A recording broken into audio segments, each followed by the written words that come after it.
Ya'at'e and welcome to the ICT Newscast. I'm Polly Dinetclaw. We start in the Southwest, where New Mexico has become the fourth state to launch a Turquoise Alert system for missing Native American people. Governor Michelle Lujan Grisham signed the law last week. It creates a cell phone alert system for rapid dissemination of information relating to missing Native Americans. Officials say the law is needed given the troubling number of disappearances in Indian country in New Mexico and across the nation. We recognize that this is a huge issue in New Mexico, and New Mexico wants to ensure that we are meeting the needs for our Native people and that we are being responsive. And we know how important it is to have those first 24 to 48 hours, that notice out there. So the hope is that, we're able to make the public aware more quickly of our missing people. New Mexico joins California, Washington, and Colorado with similar alert systems. We head to Northern California, where the Rancheria tribe has broken ground on a groundbreaking health and wellness campus. Stuart Huntington was there and has more. A generation ago, the tribe made a commitment to improving the health of its people. Native Americans suffer from a higher disparity of chronic disease like cancer, diabetes, heart disease, neurogenic disease like Parkinson's and Alzheimer's at a higher rate than any other race in the country. This is the tribe is just saying we're taking a stand, enough is enough, and we're fighting back. Last month, the tribe broke ground on an innovative health and wellness campus that will blend Indigenous knowledge with Western medicine. The nearly 200,000 square foot center will house traditional healing spaces, gardens, orchards, advanced medical technology, and more. The new village will go here on tribal land. And as one leader said, it's not just about turning soil, it's about turning the tide on healthcare discrepancies.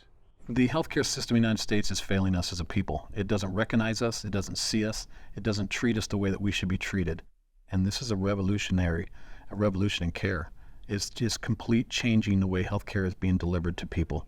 And it's going to be a model for other communities to see that when you bring together science, tradition, and community-driven care, you can not only make your people healthier, but you can make them thrive. And that's what we're going to do. When you get down to it, we had to take the healthcare system, turn it upside down, and completely break it and rebuild it to what's going to work for our people. As well as non-tribal local residents. Something welcomed, said Shasta County Supervisor Chris Kellstrom. Well, our tribe here locally, they have the best health care in the area as it is. And they already do a ton of work with the local community. And now they have quite the endeavor. It's going to be a health campus, indoor and outdoor pools. There's going to be, tennis courts, I believe, and basketball courts. And they're going to have a inside upper level track. I think it's an actual quarter-mile track upstairs. They're going to offer all sorts of mental health services as well as wellness services. It's going to be exciting. The new campus will be the centerpiece of the tribe's already robust system of 6 healthcare centers, all built to improve the overall physical, mental, and spiritual health of the nation.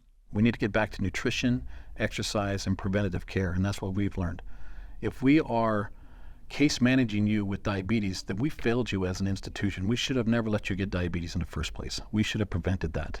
So we're building a system that is more proactive rather than reactive. We're not going to wait until you have a disease before we start treating it. We're going to say, this is what's running in our people. This is what we need to look out for. We need to start with our children, start with new habits right now, and work towards that 7th generation of fixing the problems in Indian country. For ICT, from the homelands of the Wedding Rancheria tribe, I'm Stuart Huntington. The tribe hopes to have the new campus completed in less than 2 years. A few years ago, ICT national correspondent Mary Annette Pember started exploring her mother's history in a Catholic boarding school. It started Pember on a road that culminated in a book, Medicine River, A Story of Survival and the Legacy of Indian Boarding Schools. Here's Pember's report from 2022. I recently traveled to the mother house of the Franciscan Sisters of Perpetual Adoration, the order of Catholic nuns who taught at St. Mary's Indian Boarding School on the Bad River Reservation in Wisconsin, where my mother attended school in the 30s and 1940s. Located in La Crosse, Wisconsin, the order's sprawling buildings include a convent, living space and nursing home for sisters, office spaces, archives, museum, and chapel. All are connected by a series of underground tunnels. The sisters gave me a tour of their properties and magnificent chapel.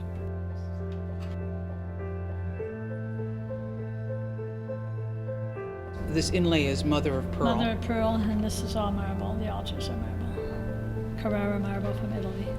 And you said you have no idea of the cost. We have no idea the total cost of the chapel, which is quite a mystery. St. Mary's School closed in 1969, but like many Catholic orders that operated Indian boarding schools, the sisters have embarked on a campaign to examine this work and create a truth and healing process for harm they committed against Indigenous peoples. The sisters are digitizing their boarding school archives and making them available to the Bad River tribe. So tell me a little bit about, what the order is doing regarding its history at the St. Mary's Indian Boarding School in Odana on the Bad River Reservation, which I understand is the only Indian boarding school that the sisters taught at. Is that correct? That's correct. We administered it from 1883 to 1969. And right now, I would say we're in a big learning curve of what the history is. We're re-looking at the history. I like to say there has been a lot of conversating. One wonders how long is this got to go on? I mean, how many, it sounds so vague and open-ended, and it doesn't really sound like, it's all this sort of internal stuff that's going on, framed in this fearfulness of not opening these institutions, not opening themselves up to possible, perhaps financial risk. That's really kind of what it seems to be to me, as a person looking in.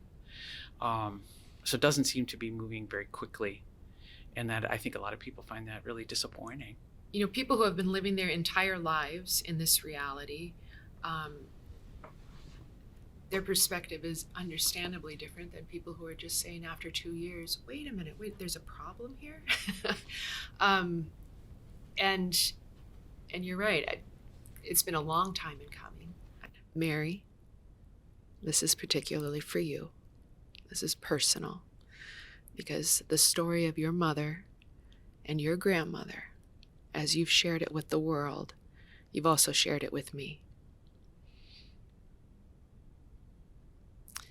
I've prayed about your mom. I've prayed about your grandma. I've prayed about you. And I want you to know that I have heard the pain. I can't comprehend it, but I've heard it. I believe it. And as the president of the Franciscan Sisters of Perpetual Adoration, I am sorry. I apologize for what those experiences and what our school has done in your family. I am sorry. And know that I will continue to pray, because I think that this conversation right now is part of a bigger picture that neither one of us knows, who's holding it. We bless you in the name of the Lord. Miigwech, thank you. The sisters' apology and blessings were unexpected, but represent an important first start towards healing. True reconciliation, however, demands action from all Catholic Indian boarding school entities. That action includes opening all church archives to survivors and their families. Surely, after all this time, Native peoples and all Americans deserve to know the truth. Mary Annette Pember, in La Crosse, Wisconsin, for ICT. Mary Annette Pember, thank you for joining us on the ICT Newscast. Thanks for having me, Shirley. We just watched a piece that you produced a couple of years ago that led up to the book that you are now releasing, Medicine River, A Story of Survival and the Legacy of the Indian Boarding Schools. And this is a personal story for you, just as it is just about every Native American I know that has a history with the boarding schools. Mary Annette, tell us about your book. Well, it's a sweeping look at the history of Indian boarding schools and the impact on Native people, and more specifically, the impact on my family, my mother and her siblings, actually, our entire family. Minus my generation, all attended boarding schools, and we all felt that legacy. But it's also a look at how I recovered from my family of origin, if you will. My mother was, I mean, she probably had mental illness as a result of untreated PTSD, and it was painful in many ways and mystifying growing up with her and dealing with her behaviors. But a lot of the book is my journey of shining a light on what happened to her and gaining insight and understanding, and consequently, being able to gain a little authority over a lot of the pain and trauma that occurred in my childhood, which I think would be something that would be helpful to anybody who grew up in a family. And most of us have some sort of trauma, if you will, or opportunities to kind of gain insight into our family. So I'm hoping that it will have a broader appeal beyond Native people. In reflection on this now, and writing the book, tell us about your experience.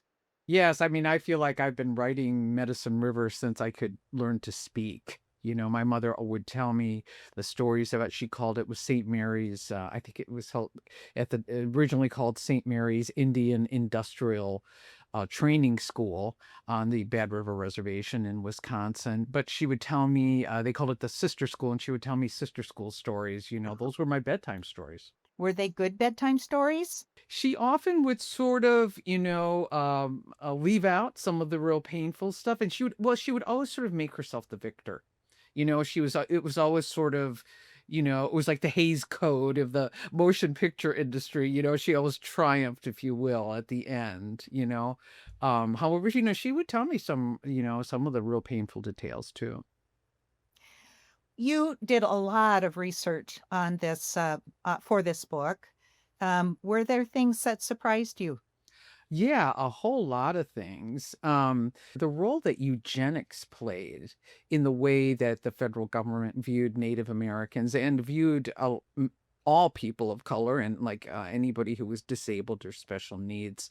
I hadn't realized that the science, if you will, the pseudoscience of eugenics was really born in the United States in the late 19th, early 20th century, and it was very much permeated all of social science.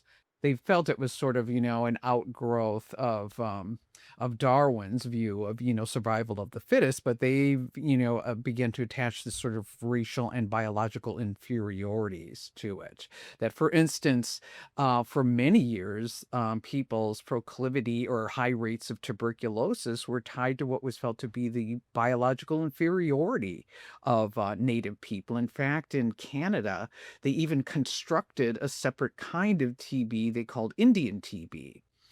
Because they felt it was Indians' just innate weakness, if you will, our physiological weakness that made us more prone to catch TB. But of course, it was we were gobbed up in these little, in these environments that were very unhealthy. As the food was poor and so on. And I mean, it was just this lack of understanding of basic germ theory, which ended up, contributing to the high rates of tuberculosis among Native people. My mom went to boarding school, and so we have that in common. Mhm. And I mean, she's 92 now, Mm. and she talks about her boarding school experience, and just as your mother did. But, I don't know of any Native American alive today who isn't impacted some way through their ancestors' boarding school experience. We're still kind of seeing a fallout from that today, aren't we? Yes, I absolutely believe that we do. I think and in a way that we are even surprised that, if you treat a population of people for generations, if you treat them poorly, if you do that to people for several generations, sometimes they don't do so well. And that really is what we've seen. My mother was so often, you hear a lot of Native people talk about how belittled they were. That it was just assumed, I mean, that you were inferior biologically, socially, intellectually. And many of the teachers, and of course in my mother's case it was nuns, but it was the environment, the culture of those places was very much imbued with that attitude, I think. Mary Annette Pember, thank you for joining us. Medicine River, A Story of Survival and the Legacy of Indian Boarding Schools is out April 22nd. Thank you for having me, Shirley. After Killers of the Flower Moon and Fancy Dance, Lily Gladstone is on a new and surprising journey. Jordan Bennett Begay has this interview. I'm here with Lily Gladstone, who plays Lee in The Wedding Banquet, a romantic comedy film directed by Andrew Ahn and releasing in theaters on April 18th. Lily, welcome to ICT. Thank you so much for having me. I watched the film, I laughed, I cried, and I definitely related to it. What made you want to be part of this project? There were a lot of different things. I already had my feelers out for wanting to do something that was light and loving and comedic, and particularly an ensemble piece. A lot of the actors that I love and respect just have some stunning, fun, wonderful ensemble piece. And kind of wanted to return to a little bit of my origin, my love of performance. I started in children's theater, which, is light and funny. And I just kind of naturally a cartoony, expressive person.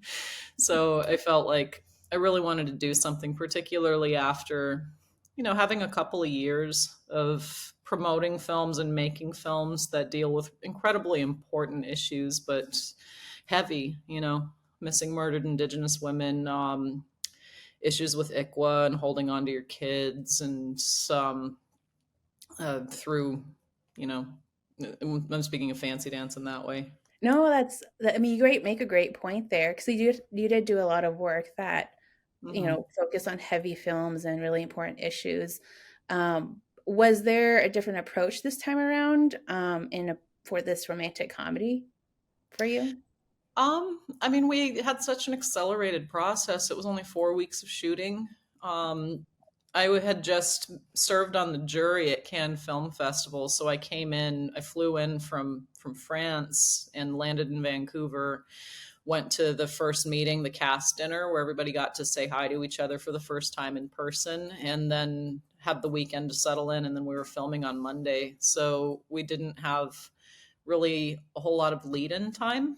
But what was so nice was, because it was such a tight, wonderfully cast, amazing ensemble of just wonderful people, we got the chance to, touch base with each other, but we really got to know each other's characters while we were filming. It's like once cameras are rolling, you could just feel Kelly's persona shift into Angela, and that helped me really suss out how I could be her Lee. Kelly's a very naturally, she lent so much of herself to this role anyway. It was just a very easy thing to plug into what she was doing. And then same with Gichon and Bowen.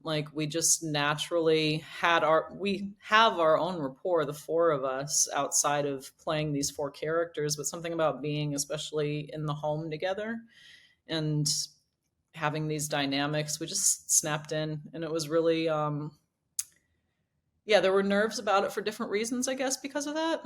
People always say that comedy is way harder than drama. And in a lot of ways that's true. But I think what you have in common there, and what was a great exercise and maybe lesson for me in doing it with such talented comedians and actors, is it's just about commitment. What I found really interesting too is that there's a line you say in the film to hint that your character Lee is Indigenous. And it got me thinking of two things. One, naming the Indigenous lands in a film.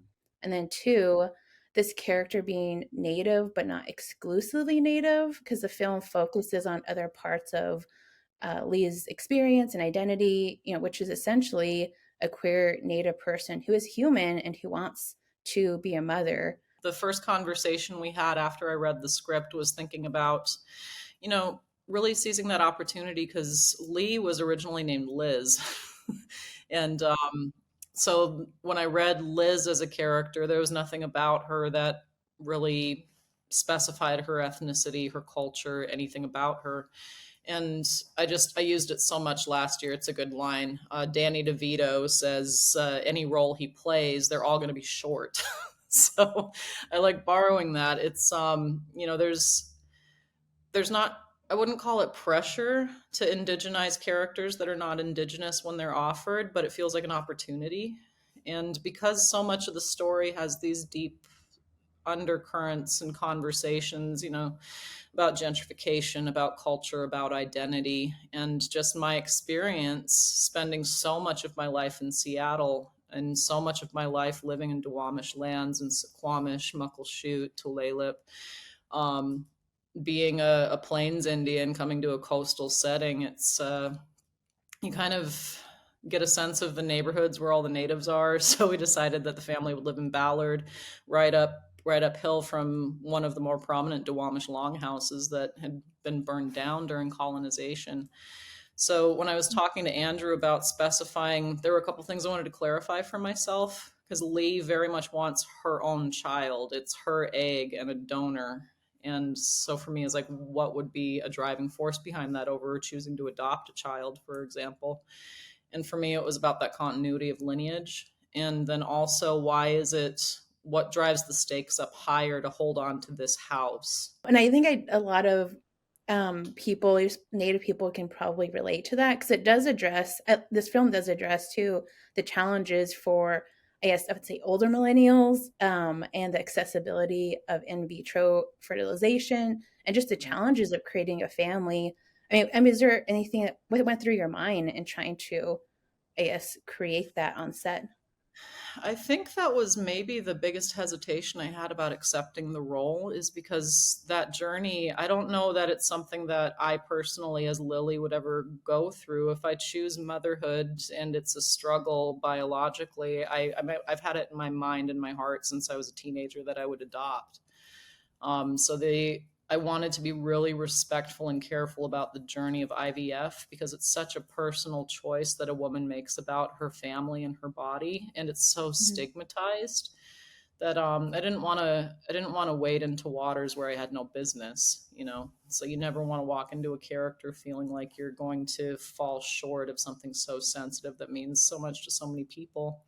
But in kind of broadening the scope of why it was so important for Angeline to have her own biological child, her flesh and blood baby, on Duwamish land, that helped anchor it. And then in launching into it, I mean, I really believe in just the transformative power of storytelling. We know, I mean, storytelling is like how we know who we are and how we've survived culturally, in a lot of ways. So I want to choose the stories I tell carefully. And I wanted to just make sure that, since so many women, especially like you're saying, us kind of middle elder millennials now getting to that point,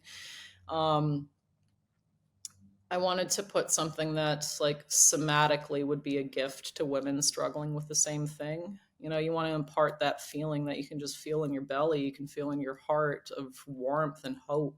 One thing that surprised me, and is not a feeling you necessarily seek out when you're in a scene because it's uncomfortable, is the shame, like the level of shame that's cast on women choosing to have families at a certain age, and just how poorly like funded any sort of meaningful research about women's reproductive health and bodies is.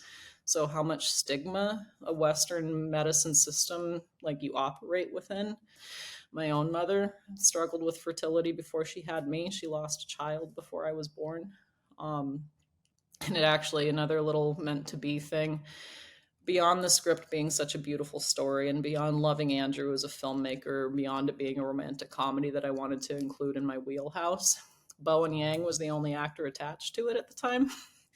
And growing up, my mom always talked about this baby boy that she was pregnant with and then lost pretty late in her term. And I was raised always knowing that this older brother that I would have had, if he had been born, I wouldn't be here. And then one day we're watching Saturday Night Live together, like in 2018, and mom sees Bowen and she's just like, that's him. That's August. That's my baby. That's my son. Oh, wow. That's incredible. Like, Mom, I think you nailed it. That's totally what's like that spirit that we always sort of dreamed of felt like to me too. So then for years, Bowen was just kind of like my brother, just as a joke. He was my star brother in our house. So I told that to Andrew in our first meeting in confidence, but of course he told Bowen, and I was so embarrassed because it's like a big thing to try and project on somebody. But Bowen loved it. So now we just call each other star brother, star sister. And he's just the most beautiful soul. What do you hope Indigenous people take away from this film?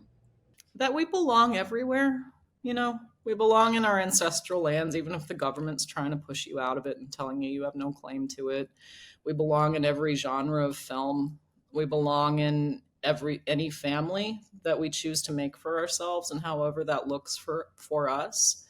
You know, it was definitely a choice that I made to make a point that Angeline is Indigenous and had a place in this story. And that wasn't, I mean, I think the story is stronger for it and more well-rounded, more inclusive, and has a much deeper meaning, for me anyways. I know Indian country is proud, but I want to thank you for your time and energy today. And thank you so much. Yeah, thank you too. Yeah. And that's a slice of our Indigenous world. For all the latest, visit ictnews.org. From all of us in the newsroom, stay safe, my relatives.